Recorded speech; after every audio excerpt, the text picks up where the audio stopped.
As humans, we're very good at coming up with inventive ways to cause harm to each other, and we always have been. Some of the most ingenious inventions that humans have ever come up with are weapons. As grisly a fact as that might be, we're going to prove it to you by showing you some of the strangest and most unique of them. The hand cannon, known as the earliest form of a true firearm and predecessor to the modern handgun, emerged as a significant innovation in military technology. Originating in China around the 13th century, it spread across Eurasia by the 14th century, laying the groundwork for the development of future firearms like the matchlock arquebus in Europe during the 15th century. The hand cannon was mechanically simple, consisting of a metal barrel requiring manual ignition through a touch hole, without the need for a firing mechanism. This weapon played a crucial role in altering the dynamics of warfare, providing soldiers with a new form of firepower that was both potent and intimidating. The design of the hand cannon evolved over time, incorporating features such as a flash pan for priming powder and a touch hole for ignition, which were foundational in the development of more advanced firearms. Projectiles used in hand cannons ranged from rocks and arrows to iron balls, reflecting a period of experimentation and adaptation in ordnance technology. The hand cannon's simplicity, effectiveness, and the psychological impact it had on the battlefield make it a fascinating subject of study in the history of military technology. The flying claw, also known as the flying talon or soft talon, is a fascinating and somewhat terrifying weapon from Chinese martial arts, originating during the Chui dynasty and gaining prominence in the Ming dynasty between 1368 and 1644 CE. This flexible weapon consists of metal claws attached to a chain or rope, designed to ensnare and unbalance an opponent. With the ability to extend up to an impressive 49 feet in length, the flying claw is not just for close combat. It can be swung to attack from a distance, making it a versatile addition to the martial artist's arsenal.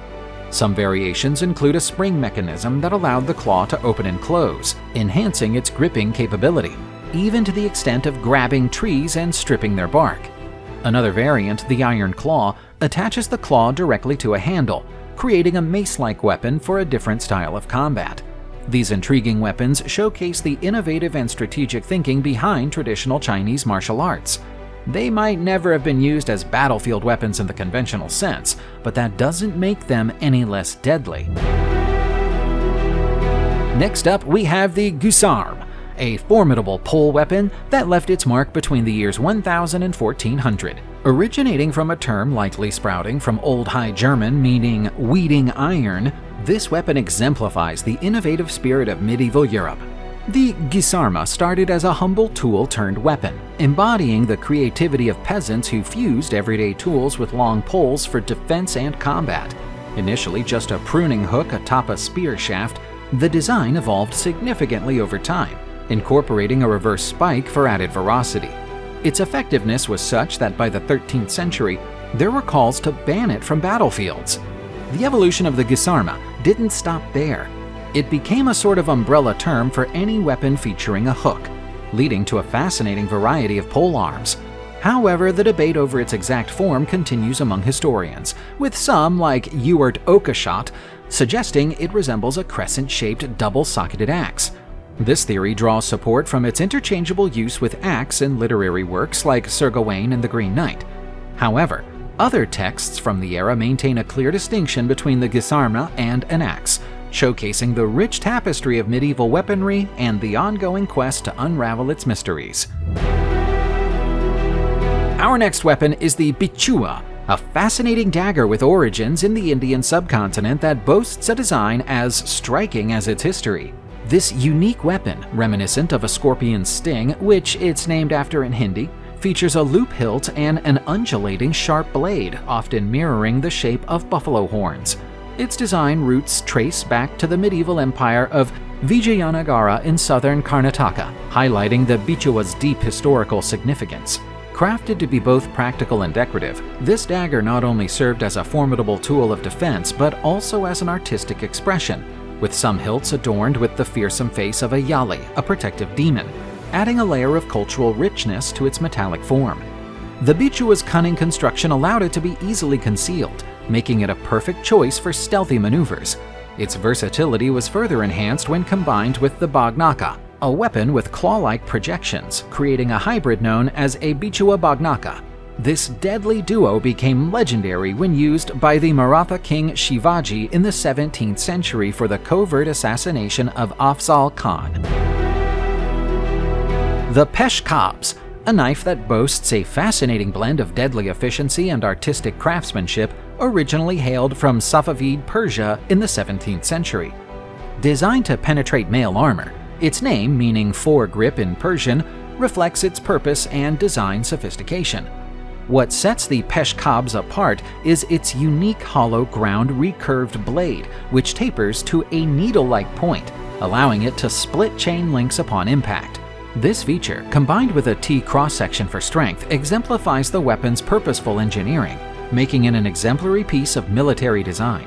Beyond its martial prowess, the Pesh-kabz is a cultural emblem, traditionally adorned with luxurious materials like walrus ivory or even precious stones. It's more than just a weapon, it's a symbol of status and tradition, carried by Pashtun tribesmen and others as a ceremonial badge of adulthood. The history of the Pesh-kabz is not just a tale of warfare, it's a story woven into the fabric of Persian, Central Asian, and Indian cultures, showcasing a blend of lethal function and exquisite form that continues to fascinate collectors and historians alike. You might have seen brass knuckles before, but you've probably never seen anything that looks like a Bagh nakh. The one you can see in these images is held in the collection of the Met Museum in New York City, USA, and comes from either the 18th or 19th century. It's thought that the first such weapon was made long before that, although nobody knows exactly when. In simple terms, the Bagh nakh is a fist-loaded weapon that operates a little like brass knuckles, but also contains a concealed blade that can be hidden inside the palm when a fist is clenched. There are also bladeless examples of the same weapon, although the curved blades attached to the knuckle bar tend to be larger and sharper in those examples. The name Bagh nakh translates into English as tiger's claw, which is a fair description of the weapon's design. The first use of a Bagh nakh recorded by history is in the assassination of the Bijapur general Afzal Khan by Maratha leader Chhatrapati Shivaji in 1659. Some Bengali Hindu girls still carry one when going to school or walking through dangerous areas alone to this day. The mir, a traditional Maori weapon from New Zealand, stands out not just as a tool of combat but as a symbol of chieftainship and cultural significance. Its design, resembling an enlarged teardrop, is crafted primarily from nephrite jade, known as punamu, and is revered for its beauty and toughness. The mir's unique shape, a broad round apex narrowing to a handle, allows for precise jabbing strikes, capable of delivering devastating blows in close-quarter battles. Its manufacture, often a slow and arduous process, sometimes spanned generations, highlighting the weapon's importance and the meticulous care taken in its creation. More than a weapon, the mir punamu holds a spiritual and ceremonial value, passed down through generations, named and believed to possess its own mana, or spiritual essence. These weapons were so prized that they were hidden when not in use, and considerable efforts were made to recover those that were lost or stolen. The mir's role extended beyond the battlefield, serving as a significant emblem in ceremonies and as a symbol of peace and goodwill. The fact that captives would volunteer their own mir punamu for execution rather than face death by a lesser weapon underscores the profound respect and reverence accorded to this exceptional symbol of Maori heritage. The Palstave, an early type of bronze axe, marked its significance during the Middle Bronze Age across northern, western, and southwestern Europe, showcasing the advanced metallurgical skills of the time. Characterized by its unique construction, hafted via a forked wooden handle secured by high cast flanges and a stop bar, this tool highlights a pivotal moment in the evolution of metalworking.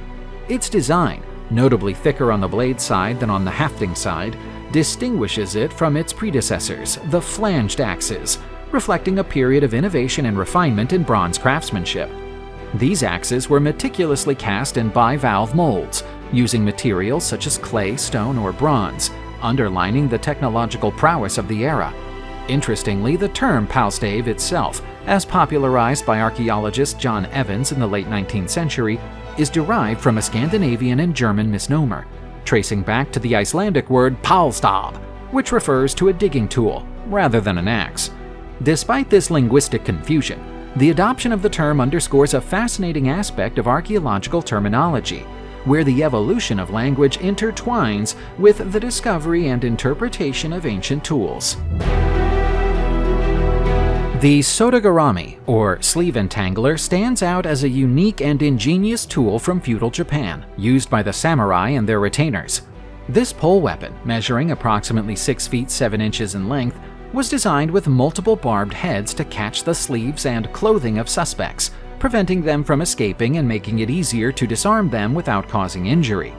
Crafted from sturdy hardwood, the pole was equipped with sharp metal barbs and a metal cap on the opposite end, showcasing a thoughtful design aimed at non-lethally subduing a target. The evolution of the Sodegarami is a fascinating journey through history, originating from naval implements and influenced by Chinese defenses against pirates during the Ming Dynasty. This progression underlines the adaptability and resourcefulness of samurai in law enforcement roles, utilizing a variety of tools such as the tsukubo and sasumata alongside the Sodegarami. These implements, collectively known as the Torimono Sandogu, or 3 implements of arresting, highlight a sophisticated approach to public safety and criminal apprehension in a period where honor and the preservation of life held great significance. The Plumbata, an ancient lead-weighted dart, emerges from the pages of history as a remarkably innovative weapon carried by infantrymen, particularly within the late Roman and Eastern Roman armies. Its design, a fletched dart with an iron head, weighted with lead, made it a formidable tool in warfare, capable of causing significant damage to both enemy soldiers and horses before they could come within the range of conventional missile weapons. The very essence of the Plumbata, with its name deriving from plumbum meaning lead, showcases its primary feature and gives us insight into the ingenuity of ancient military technology. Interestingly, the Plumbata's roots trace back to the ancient Greeks around 500 BCE, but it only gained prominence through detailed accounts from around 300 CE. Descriptions by Vegetius alongside archaeological finds offer a vivid picture of these darts in action, highlighting their strategic importance in battles.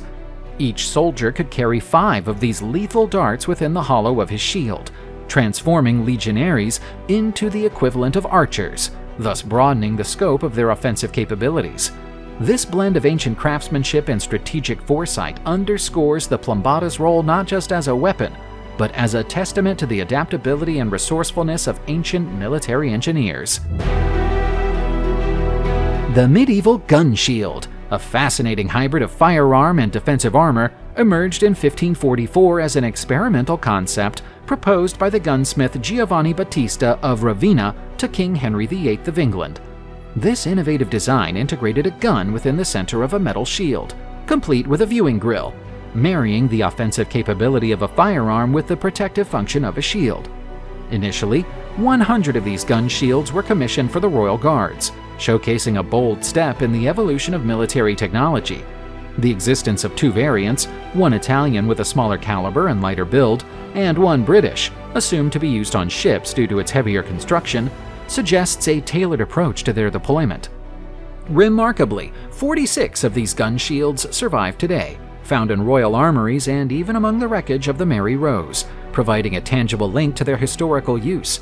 Despite their intended practical application, it's believed that these gun shields were primarily used as ceremonial weapons, highlighting their role not just in warfare but also in the pomp and circumstance of the Tudor court. The Chui, a traditional Chinese weapon, captures the imagination with its simple yet formidable design. A large, solid metal sphere affixed to a medium-long handle, embodying the brute force of ancient melee combat. This weapon, often used in pairs, demanded considerable strength to wield effectively, marking it as a tool for the mightiest of warriors. Its usage, while not commonly practiced by contemporary kung fu enthusiasts due to the physical demands, still holds a place in the routines of some martial arts styles, with replicas occasionally made lighter for ease of handling. An intriguing variation of the Chui is the Liu Qing Chui, which connects a smaller pair of these metal spheres with a long rope, transforming them into a missile weapon that can be thrown and retrieved, adding a dynamic range to its application in combat. This adaptability highlights the Chui's evolution from a straightforward smash-and-conquer approach to a more versatile and strategic use in battle. Despite its ancient origins, the Chui's presence in popular culture, such as its depiction in the Japanese anime Ranma 1/2, underscores its enduring fascination and the ongoing allure of traditional weaponry in storytelling and historical martial arts. Subscribe to the channel, turn on the notification bell, and enjoy watching new videos on my channel. Thanks for watching, and see you soon!